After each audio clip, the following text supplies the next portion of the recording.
malam Bapak Ibu yang terkasih di dalam Tuhan. Kita bertemu kembali di dalam kegiatan live streaming, kurs doa dan konseling dari Majelis Pendidikan Kristen di Indonesia. Pelayanan ini bersama-sama dengan Bara Digital Ministry. Bapak Ibu, hari ini kita akan mendengarkan sebuah pemaparan yang timbul dari sebuah kekhawatiran, baik itu ada dari lingkungan keluarga maupun lingkungan pendidikan, yang berkaitan dengan remaja Kristen di era AI. Bagaimana menjaga hati anak-anak kita, bahkan diri kita sendiri di dunia algoritma ini. Bagaimana AI itu dapat mempengaruhi kehidupan remaja Kristen kita dan apa yang dapat kita lakukan. Saat ini telah hadir bersama-sama dengan kita Bapak Dedianto Christian Sambeta, SKG MTH in Counseling. Beliau adalah seorang full-timer konselor di Gading Counseling dan Empowerment Center, seorang pembina seminar untuk remaja dan juga dewasa muda, baik itu tentang isu kesehatan mental, identitas diri, self esteem dalam konteks iman Kristen. Mari sebelum kita memulai kegiatan ini, kita akan mohon pimpinan Tuhan. Mari kita berdoa. Bapa kami dalam kerajaan surga, terima kasih ya Tuhan, Engkau boleh mengumpulkan kami bersama-sama untuk boleh kembali diperlengkapi oleh Tuhan mengenai anak-anak remaja yang Tuhan percayakan. Di tengah-tengah dunia yang penuh dengan fasilitas yang praktis, yang cepat, AI dan juga dunia algoritmanya. Tuhan, kami mau belajar bagaimana boleh menjaga hati kami, menjaga hati anak-anak yang Tuhan percayakan di tengah-tengah dunia algoritma ini. Berkati ya Tuhan untuk pembicara kami, narasumber kami yaitu Pak Dedianto. Kiranya Tuhan yang memberikan hikmat dan bijaksana. Apa yang dipaparkan kiranya boleh menjadi berkat dan juga tuntunan buat kami semua. Firman Tuhan menjadi terang buat langkah kehidupan anak-anak remaja kami di tengah-tengah dunia ini sebagai generasi penerus ya Tuhan. Terima kasih ya Tuhan, kami serahkan kegiatan ini ke dalam tangan Tuhan, di dalam nama Tuhan Yesus kami berdoa. Amin. Kepada Bapak Dedianto kami persilakan. Oke, terima kasih Ibu udah menyambut dan juga mengundang ya dari rekan-rekan yang ada di MPK dan juga kerjasama dengan kolaborasi Bara Digital Ministry. Senang sekali bisa hari ini join di dalam pelayanan sharing kali ya, membagikan hal-hal yang selama ini atau belakangan ini itu kita itu banyak pengen tahu, khususnya orang tua, pembina remaja, guru-guru, berkaitan dengan bagaimana menghadapi remaja di tengah-tengah dunia AI yang semakin masif. Karena belakangan ini AI itu kan hampir nggak bisa dipisahin dari kehidupan. Malah mungkin beberapa profesi ke depan itu akan bergeser kebutuhannya dan mulai digantikan dengan AI. Nah, Bapak Ibu, saya tuh beberapa hari kemarin ngelihat YouTube, lihat akun YouTube dan kemudian nge-scroll. Saya itu tertarik ya, ada satu akun yang uploadannya itu tentang satu story yang dia cerita di awal tuh fiksi tentang satu cewek ditilang polisi dan dia mau ngambil kendaraannya di kantor polisi, tapi kemudian bermasalah dengan polisi. Waktu saya lihat gambarnya kok AI ya. Scroll jalan ceritanya ternyata itu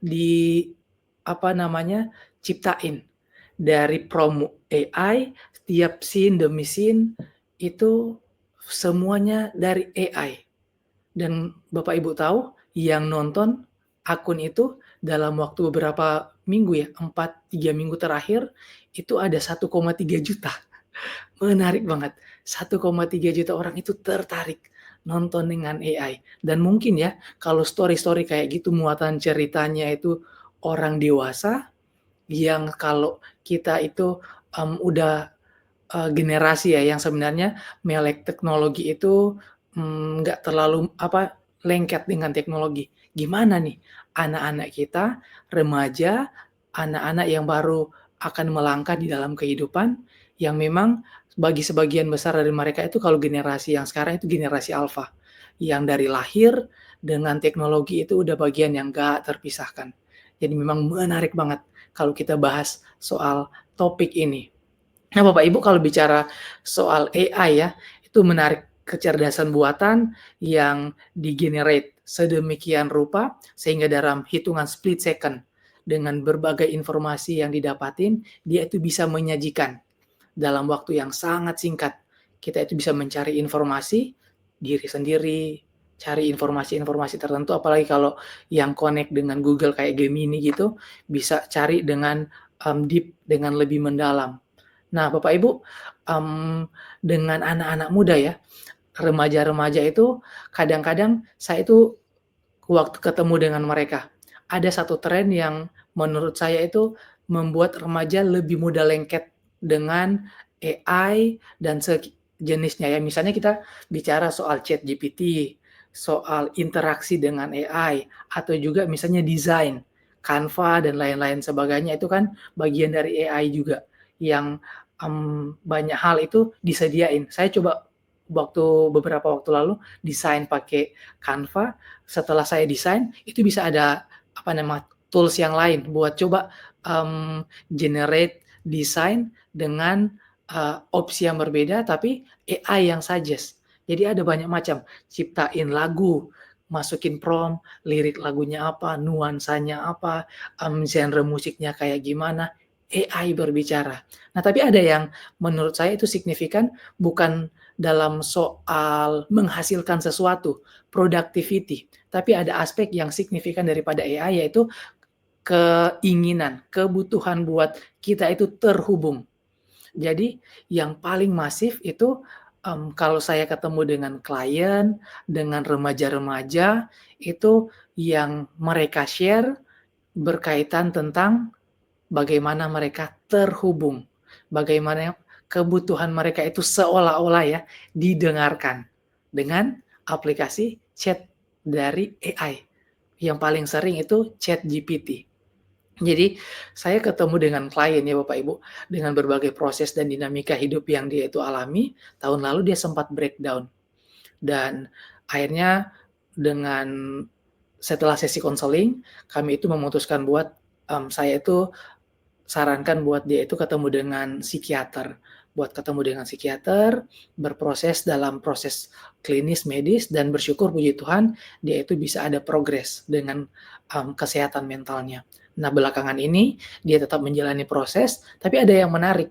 Belakangan ini satu isu yang dia itu muncul, bagaimana dia itu mempertanyakan identitas dirinya. Padahal orang ini udah, apa ya, dewasa muda, udah melewati fase remaja dan satu waktu tertentu dia kirim link alamat ChatGPT-nya dia, akunnya dia, password-nya dia. Dia minta supaya saya masuk login ke sana dan ngelihat interaksinya dia di ChatGPT itu seperti apa. Menarik banget.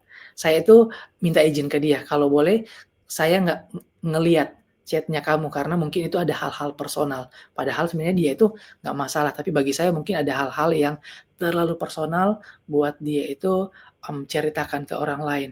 Nah, ini menarik Bapak Ibu. Orang-orang tuh pengen terhubung, pengen untuk didengarkan. Dengan ChatGPT itu bisa cerita apa aja. Iya, saya itu ketemu beberapa klien, ChatGPT itu bagian yang nggak terpisahkan tuh. Kalau mereka mumet, susah tidur, tanya di ChatGPT, "Gimana menurut kamu?" misalnya. Perasaannya dia seolah-olah sedang berinteraksi dengan real human. Nah, pertanyaannya ya Bapak Ibu ya, kalau memang orang itu sampai sedemikian membutuhkan aplikasi untuk mereka terhubung, apakah memang ya di real life kita itu udah nggak terhubung? Nah, ini mungkin kita bisa pikirkan, Bapak Ibu sekalian, khususnya yang berinteraksi banyak dengan dunia remaja, yang di mana masa-masa remaja itu masa-masa seseorang mencari identitas dirinya. Validasi dari orang lain itu penting. Bagaimana orang lain itu memberikan support buat dia. Jadi waktu saya itu nyusun tesis, saya itu mengambil tema tentang bagaimana self esteem mempengaruhi motivasi belajar. Nah, waktu saya menyorot soal self esteem, ada beberapa teori ya yang bahas tentang itu dan yang menarik teori yang menyorot self esteem tentang bagaimana persepsi nilai diri seseorang itu dari 3 aspek. Yang pertama dengan relasi parents dengan orang tua. Bagaimana orang tua itu berelasi dengan dia, kedekatan emosional, perasaan dia didukung, dan yang kedua, bagaimana school self-esteem. Di sana ada interaksi dengan gurunya, perasaan didukung, bagaimana dia itu bisa memiliki perasaan sense of achievement, dan yang ketiga, dengan teman sebaya. Bagaimana orang itu berrelasi dengan peer group-nya. Jadi 3 aspek ini itu penting. Nah, mengapa saya itu membawa konsep ini di dalam pembahasan kita? Karena seringkali dalam masa-masa remaja, seseorang itu pengen ya, buat dia itu didengarkan, pengen dia itu terhubung.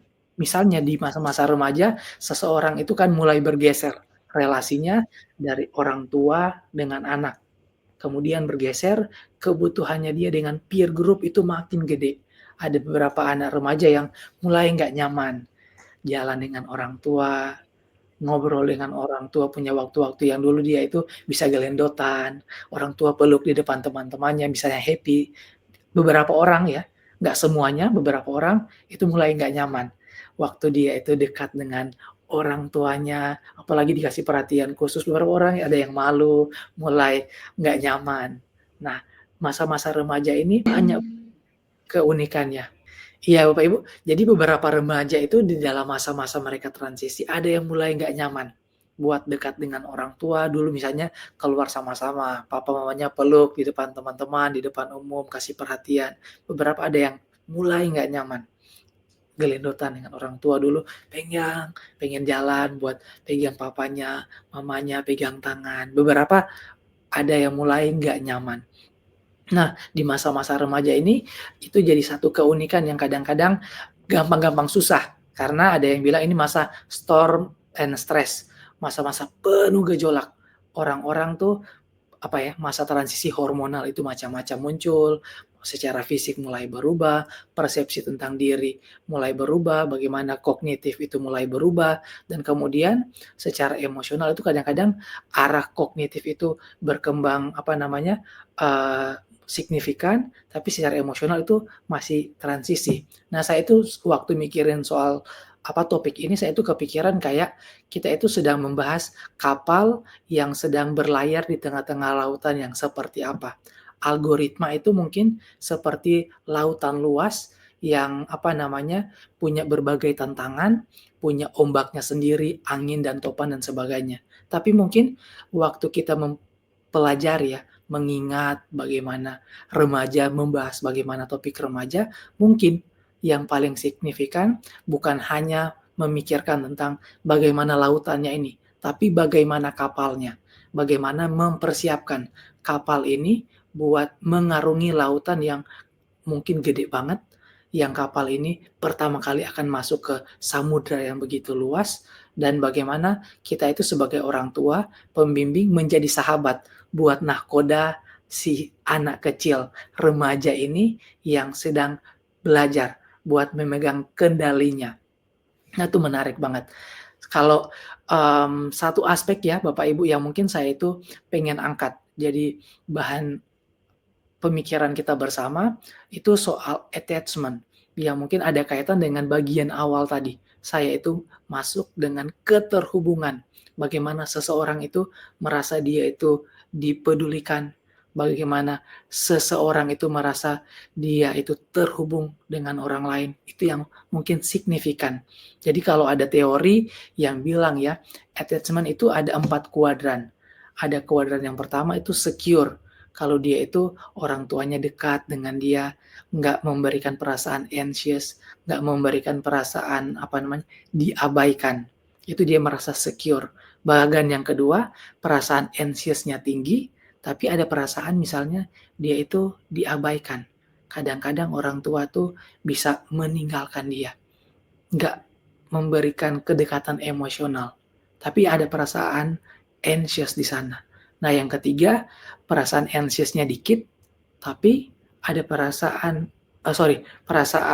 anxious-nya ada, besar, dia merasa dekat dengan orang tua itu membingungkan. Papa maunya apa sih? Mama maunya apa sih? Kadang-kadang kalau dekat, papa tuh bisa diam-diam.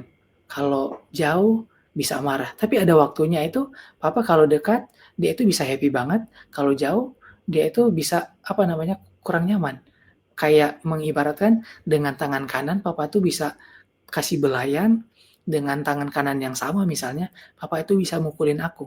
Jadi kalau papa mau usap kepalanya remaja misalnya, kalau orang yang merasa anxious, dia itu kayak berhati-hati. Papa ini mau belai aku misalnya, atau papa tuh mau pukul aku. Jadi itu ada perasaan anxious-nya. Nah, yang keempat, bagan yang paling apa namanya pojok itu ada perasaan anxious-nya tinggi banget dan ada perasaan diabaikan. Istilahnya disorganized. Nah, ini mungkin Bapak Ibu yang sekarang ini ya menjadi orang tua, menghadapi remaja, mungkin anak-anaknya sedang memasuki masa-masa transisi dari anak kecil menjadi seorang remaja yang beberapa tahun di awal ini bergumul banget atau mungkin memiliki ketakutan ya, waspada. Gimana nanti nih menghadapi remaja yang secara gap, secara generasi berbeda jauh. Ada orang yang Gen X misalnya, ketemu dengan remaja yang kebanyakan ya, kalau mayoritas itu mungkin Alpha dan sebagian itu Gen Z. Gimana nih menghadapi mereka nih yang penuh tantangan dan kita itu ada gap generasi menghadapi mereka dengan berbagai dinamikanya yang kompleks itu. Nah, mungkin Bapak Ibu bisa melihat satu aspek ini aja. Bagaimana kita itu memberikan perasaan yang secure buat anak-anak kita, buat remaja-remaja ini. Kita itu bisa menghabiskan waktu bersama-sama dengan mereka, punya quality time, punya kejelasan rules di dalam rumah. Kalau misalnya kita itu minta, "Dek, jangan main HP sampai jam 9 malam." Mungkin ya, buat kita sebagai orang tua juga bisa menunjukkan teladan sebagai orang yang juga nggak main HP di atas jam 9 malam. Kecuali untuk alasan-alasan yang memang bisa dijelaskan ke anak-anak misalnya, "Oh papa lagi sibuk, ini ada kerjaan, perlu buat report dan lain sebagainya," dan anak-anak itu bisa accept. Jadi mereka itu bisa melihat ada hal yang konsisten antara apa yang kita orang tua itu ekspektasikan ke mereka dan yang kita lakukan. Jadi ada perasaan, "Oh iya ya, papa mama ngelakuin ini dan aku tuh bisa juga menikmati, apa namanya, hal-hal yang diekspektasikan dari orang tua."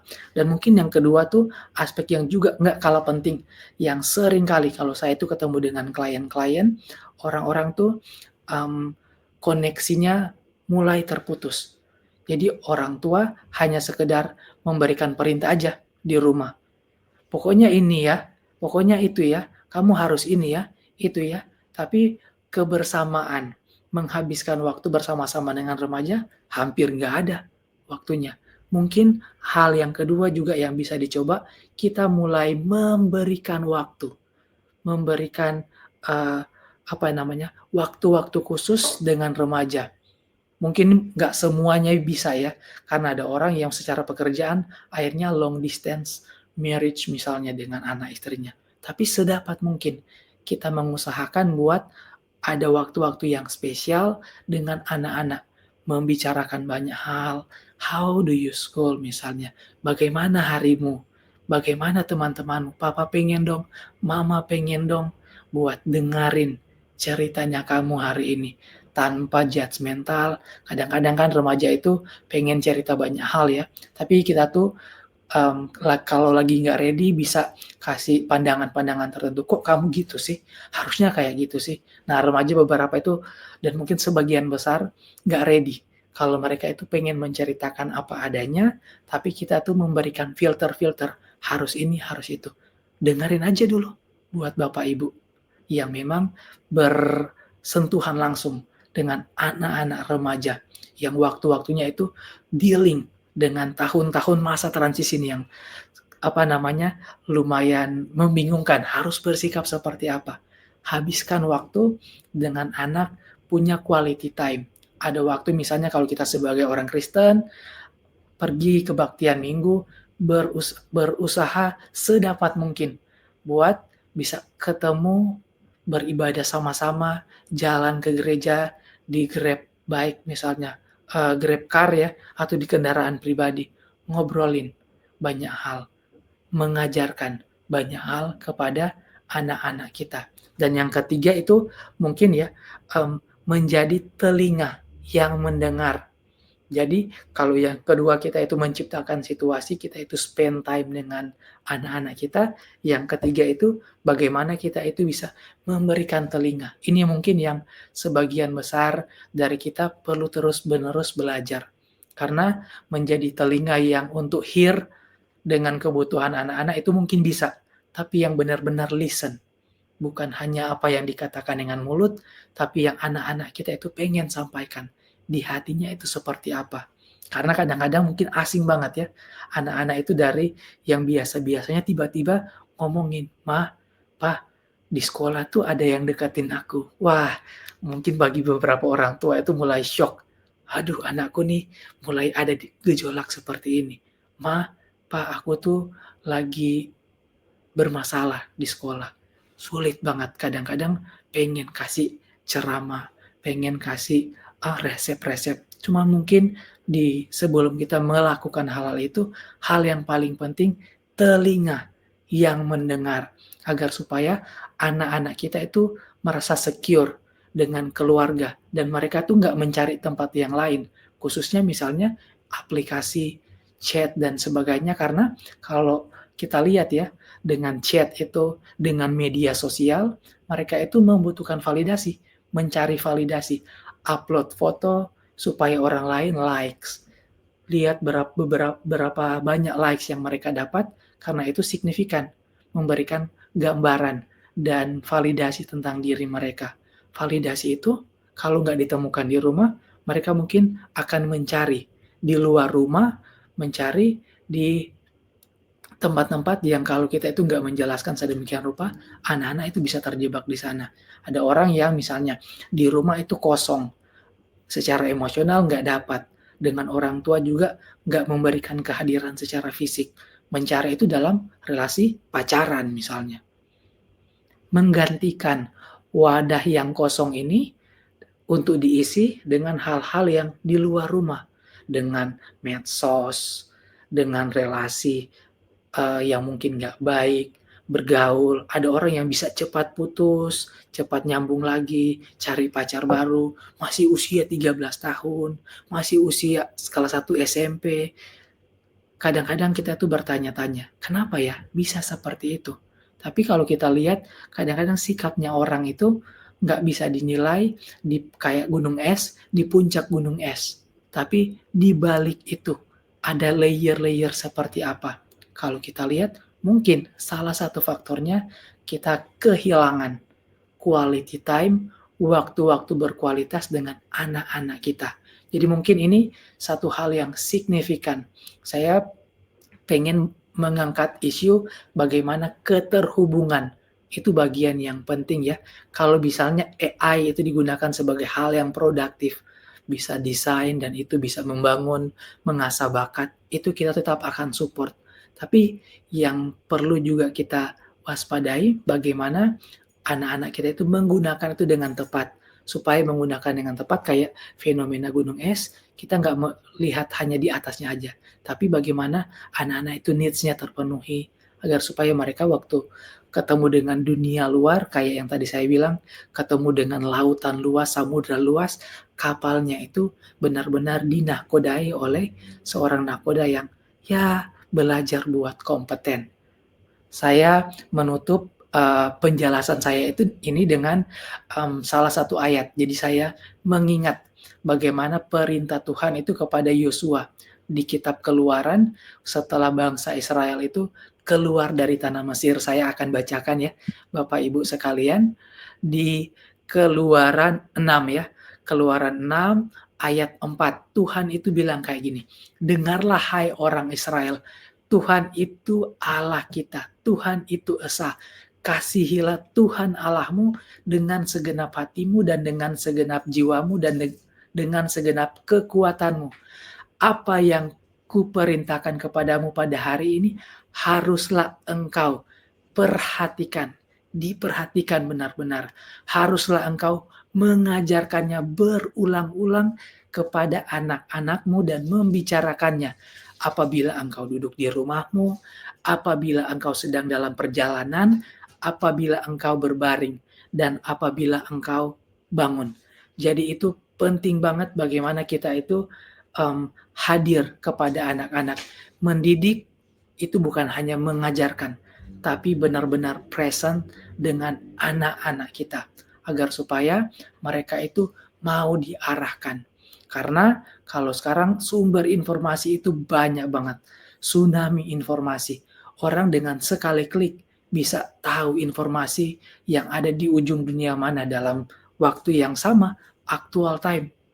Jadi Bapak Ibu, saya itu terus mendoakan ya, semoga Bapak Ibu yang sekarang ya, khususnya orang-orang tua yang dealing dengan anak-anak remaja yang mungkin sulit banget, membingungkan harus bersikap seperti apa.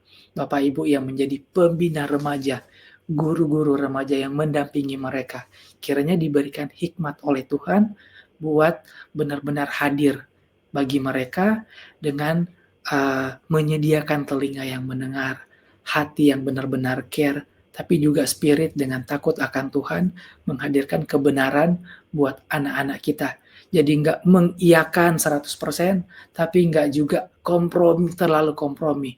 Kayak saya tuh ngelihat ada satu sisi yang saya tuh perlu belajar, karena saya punya ponakan, entah kenapa ya, saya tuh masih 4 tahun, ada handphone, kasih ke dia. Wah, saya tuh mikir-mikir, kayaknya belum ready deh ponakan saya itu. Dan saya perlu belajar, ternyata nggak semuanya tindakan kasih itu perlu ditunjukkan dengan memberikan apa yang mereka mau. Kadang-kadang perlu juga disiplin dan mendidik itu sebagai bagian yang penting. Mungkin bagian share saya sampai di sini, Bapak Ibu. Kalau ada pertanyaan atau ada interaksi, silakan ya Bapak Ibu. Baiklah, terima kasih Pak Dedianto untuk pemaparannya. Dari tema Sama-sama Ibu. ini saya menangkap bahwa memang akhirnya dalam hal menjaga hati di dunia algoritma, itu peran keluarga sangat besar. Gitu ya, Iya, peran benar benar. keluarga itu sangat sekali besar, baik itu di dalam mereka mendengarkan, baik itu memberikan perasaan aman, bahkan tadi relasi di dalamnya. Nah, Benar. pertanyaannya jadi, bagaimana kalau misalnya ada beberapa orang tua bilang, aduh sudah telat ini gitu ya, nggak pernah bangun koneksi karena sibuk mungkin ya, atau mungkin keseharian itu memang lebih hearing, tapi nggak Mhm. dengerin ke dalam hati. Ya. Apa yang harus keluarga-keluarga kita lakukan ketika memang finally, officially sudah remaja, udah transisi, udah beda, ditanya gimana hari ini? Ya biasa, gitu kan ya anak-anak masuk bilang, ya biasa, males, apa gitu, cuma satu kata. Bagaimana keluarga-keluarga ini di dalam mereka mau berperan kembali menghidupkan peran mereka sebagai orang tua, tapi sebenarnya nggak ada kata terlambat gitu ya, tapi apa yang harus kita kerjakan sebagai step-nya Pak, kalau mereka akhirnya mau memulihkan kembali hal itu, agar ada anak kita tidak tersesat di dunia algoritma? Benar benar, Bu. Iya, menarik yang tadi Bu Dian sempat katakan kalau, apa namanya, kata terlambat itu nggak pernah ada ya, karena memang kita selalu punya waktu buat memperbaiki apa yang ada. Tapi memang buat memperbaiki sistem itu kadang-kadang jadi tantangan yang besar banget. Karena nggak semudah membalik telapak tangan tiba-tiba kita jadi orang yang, "Dek, gimana harinya kamu?" Kalau misalnya ini saya itu bicara soal satu sistem di dalam family. Papa, mama misalnya ada 2 orang anak ya. Papa dengan berbagai pengalaman yang kompleks. Orang tua tuh nggak pernah ngobrol personal dengan dia. Hanya kasih ekspektasi, pokoknya diminta harus berprestasi macam-macam, nggak pernah ada pengalaman yang belajar. Keluarga itu dibangun harus ada koneksinya. Mama mungkin berasal dari keluarga yang mirip-mirip, atau mungkin keluarga yang abusive, atau mungkin keluarga yang dicuekin. Itu aja udah sekompleks itu. Menciptakan satu sistem baru yang 2 orang ini bangun bertahun-tahun, 3 tahun pernikahan, 5 tahun pernikahan, bahkan mungkin belasan tahun, dan tiba-tiba mau coba sesuatu yang baru, itu mungkin sesuatu yang sangat menantang. Tapi mungkin di balik tantangan itu kita nggak menyerah ya, hanyut dengan sistem yang ada. Mungkin Bapak Ibu yang sebagai orang tua perlu juga buat melihat ke dalam diri sendiri. Kenapa ya? Sulit banget buat saya itu menyediakan sarana di dalam keluarga secara emosional itu bisa menampung kebutuhan anak-anak saya. Nah, dari situ mulai bisa melihat hal-hal apa yang perlu dilakukan. Jadi, ada hal yang nggak muncul cuman karena behavior-nya aja, dari tingkah lakunya aja, tapi benar-benar berubah karena paradigmanya, persepsinya. Gimana ya, dinamika saya ya, kenapa ya sulit saya itu buat mendengarkan anak-anak saya ya. Jadi waktu kita berubah, anak-anak itu tuh nggak confuse, "Oh hari ini papa tuh kayaknya care banget ya, minggu depan tiba-tiba diam banget, marah banget." Anak-anak tuh kaget, gimana caranya? Nah itu mungkin perlu juga waktu buat orang tua berproses di dalamnya. Dan kadang-kadang nggak, salah juga kalau kita itu bilang ke anak-anak ya, kalau mulai ready benar-benar, eee, "Papa say sorry," misalnya, "Mama say sorry, selama ini, belum hadir buat kamu dan papa lihat ada hal-hal tertentu yang papa itu agak miss. Nah, papa lagi coba buat berproses, berubah, pengen dengerin ceritanya kamu. Mungkin ada waktu waktu tertentu papa, mama itu bisa berubah di mode awal, tapi papa tuh lagi berusaha. Nah, semoga misalnya adik tuh Kakak bisa mengerti ya, kita coba sama-sama. Nah, itu mungkin kasih pijakan yang sama. Anak-anak itu bisa tahu, "Oh iya ya, papa lagi di dalam proses ini," dan nggak confusing tuh. Hari ini papa sikapnya hangat banget, besok bisa berubah meledak. Wah, jadi membingungkan buat anak-anak. Tapi memang yang kayak Ibu bilang tadi, nggak ada kata terlambat. Karena kalau saya ketemu dengan klien-klien, ada orang yang usia udah 30-an sekian, 40-an, bahkan ada yang 50-an. Isu-isu yang mereka bawa di tempat kerja, isu dengan relasi pasangan, kadang-kadang waktu digali itu masalahnya relasinya dengan orang tua. Ada bagian dalam diri sendiri yang lukanya itu ada, part dari dirinya sendiri menginginkan kedekatan personal dengan orang tua, kedekatan emosional yang mendalam dengan orang tua, dan saya itu selalu bilang, ini part yang memang udah nggak bisa flashback lagi di masa-masa remaja. Tapi ada jalannya.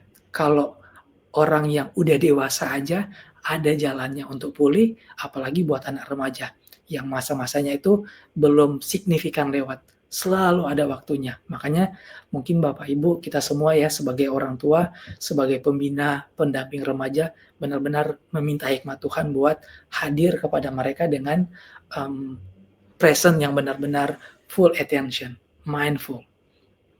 Ya.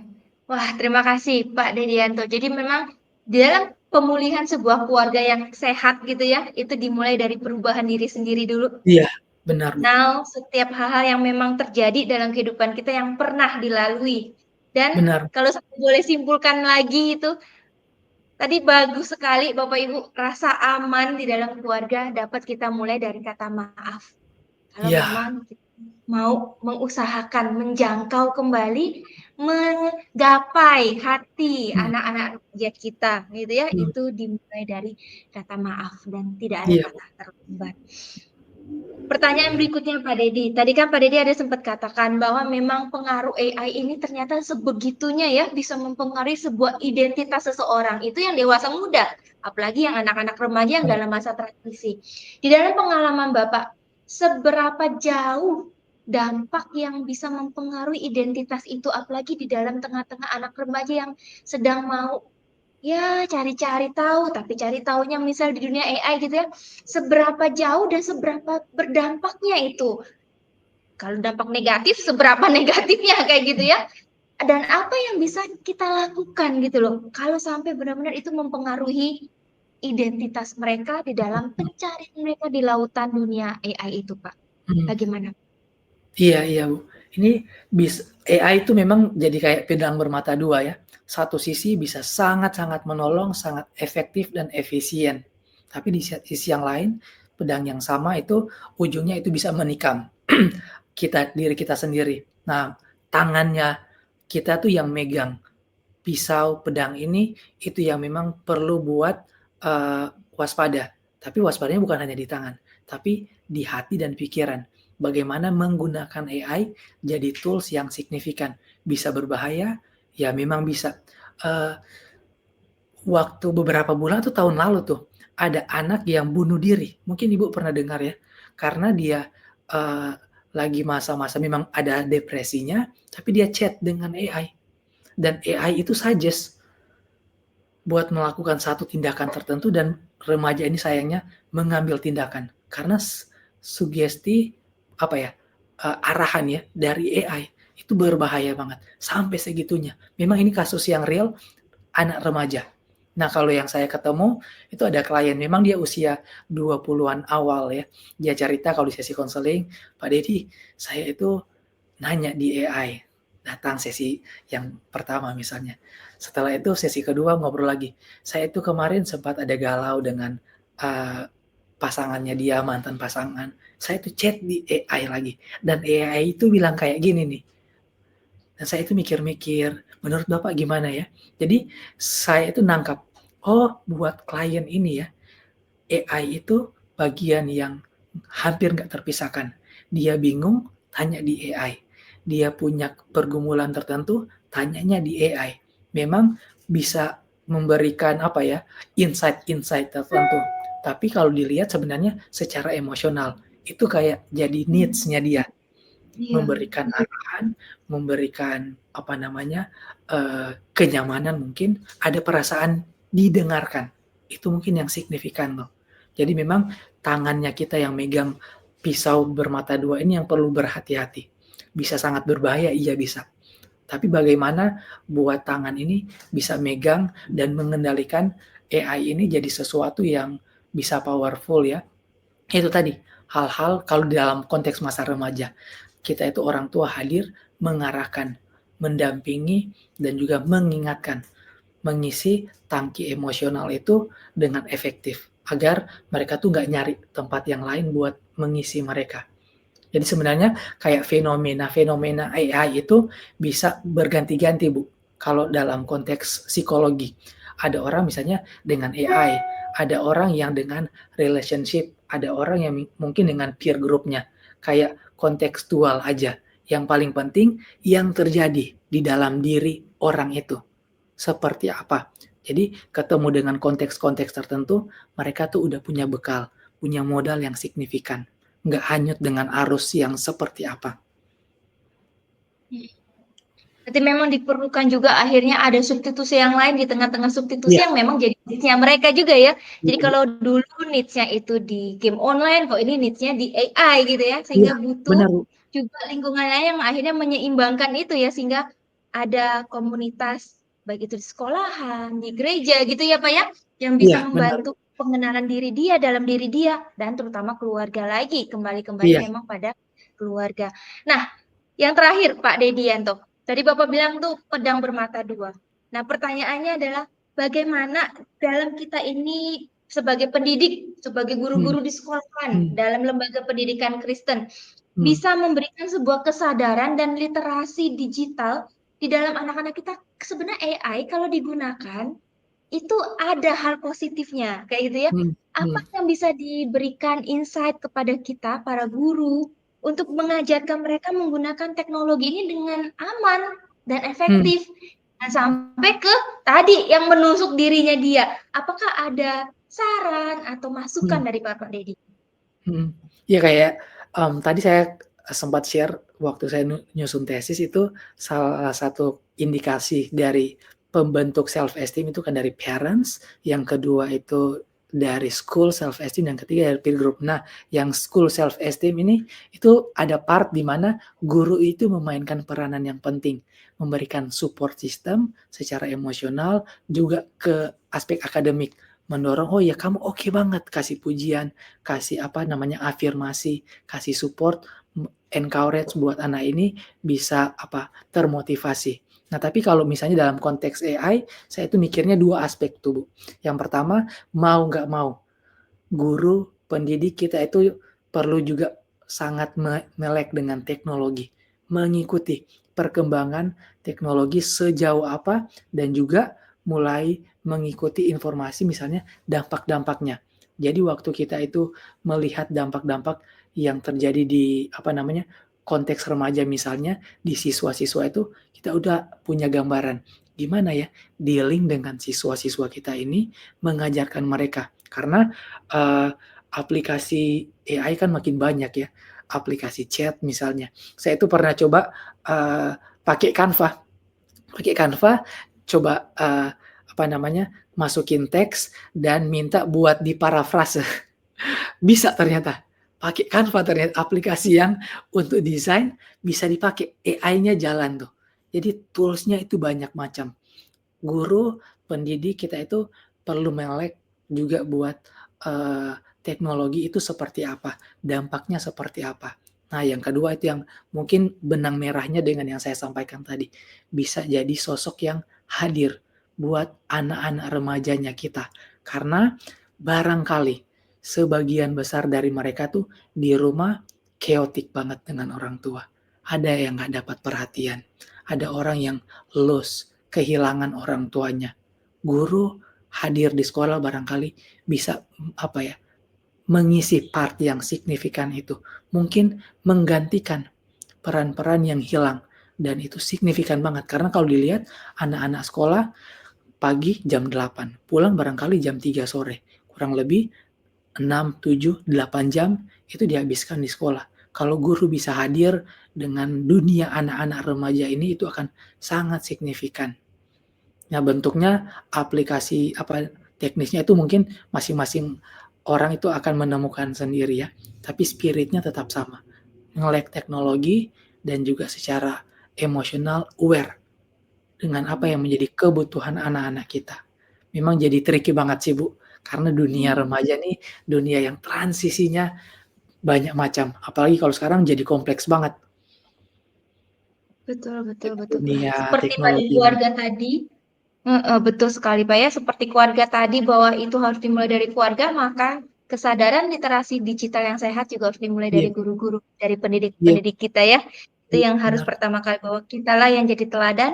Dan saya setuju sekali dengan Pak Deddy bilang Bapak Ibu bahwa terkadang ya ketika peran keluarga itu nggak ada, walaupun memang itu yang paling utama, tapi kehadiran Bapak, Ibu, pembina remaja, Mmm, guru-guru itu bisa sangat mengisi puzzle-puzzle iya, yang menjadi kebutuhan anak-anak remaja mmm, kita.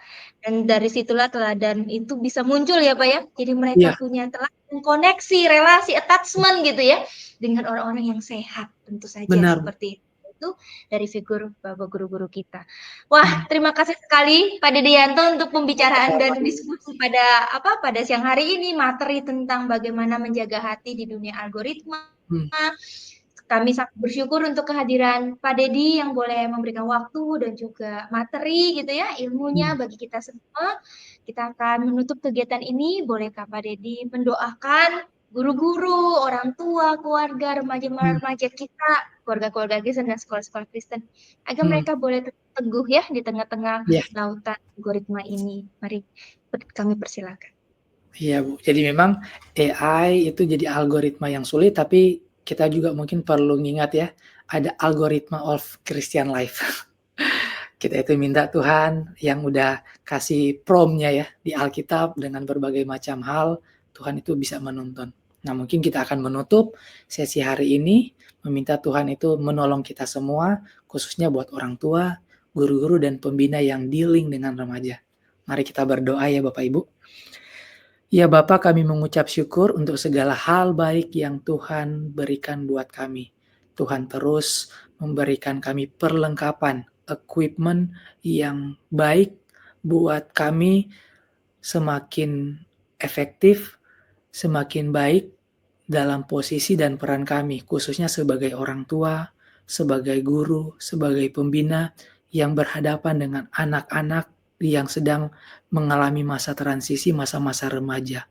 Kami bersyukur karena Tuhan terus memperlengkapi kami, memberikan kami bukan hanya pengetahuan, tetapi kesadaran emosional, menggugah hati, menggugah jiwa kami, agar kami makin peka bukan hanya kepada kebutuhan-kebutuhan yang dibutuhkan secara fisik, tetapi secara emosional dan terlebih khusus secara spiritual. Tolong kami semua ya Tuhan, di dalam berbagai tantangan yang sedang kami alami dan akan kami alami di depan. Biar kiranya Tuhan yang memberikan kami hikmat, Tuhan yang menolong, memberikan kami pengetahuan, memegang tangan kami semua, agar kami juga dapat mengarahkan anak-anak kami bisa bertumbuh sesuai dengan apa yang Tuhan rencanakan bagi kehidupan mereka. Biar kiranya kebenaran firman Tuhan yang menjadi pegangan buat kami mendidik, menjalani kehidupan ini, sehingga kami semua dapat memenuhi apa yang Tuhan itu inginkan bagi kami. Kami bersyukur buat sesi di hari ini, berdoa buat apa yang kami bicarakan, segala interaksi bisa menjadi berkat buat kami yang mendengarkannya. Terima kasih ya Tuhan, kami bersyukur untuk kesempatan yang Tuhan berikan bagi kami. Hanya di dalam nama Tuhan Yesus Kristus, sumber pengharapan kami menaikkan doa kami ini. Amin. Amin. Amin.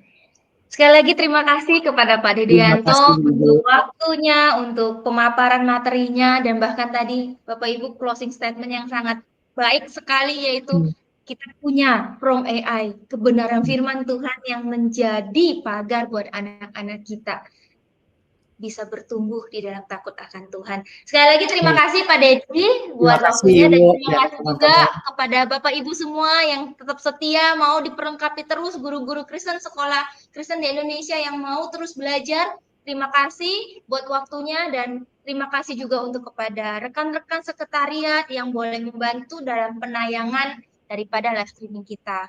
Kita bertemu kembali di dalam Jumat depan, di dalam live streaming khusus doa dan konseling. Tuhan Yesus memberkati kita semua. Terima kasih. God bless rekan-rekan semua.